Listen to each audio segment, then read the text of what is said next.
ఇంకా మైత్రేయుని చూచి విదురుడు ఇలా అన్నాడు: మహత్తర విజ్ఞాన నిధులు నిర్మల చిత్తులు అయిన నారదాది మహామునులకు కూడా వర్ణింపనలవి కాని హరికథ అనే అమృతాన్ని తాగి విసిగిపోయి ఇంకా అక్కరలేదు అనేవాడే నిజమైన వెర్రి గొల్లవాడు సుమా.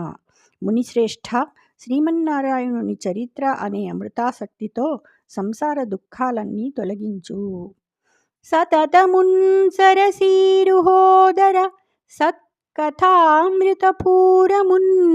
శృతి పుటాంజలి చేత ఇమ్ముల జుర్రియుందని ఓదు భారత కథామిషమూని విష్ణు పరాశర ప్రియసూతి సన్మతి నుతించిన చోట సన్మునినాథనామది నుప్పుదున్.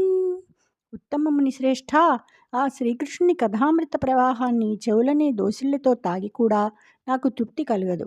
పరాశరుని ప్రియనందనుడు వ్యాసమహర్షి భారత కథ అనే మిషతో మంచి మనస్సుతో విష్ణుదేవుని వర్ణించిన సందర్భాలలో విని నా మనస్సులో సంతోషిస్తూ ఉంటాను. జయ శ్రీకృష్ణ.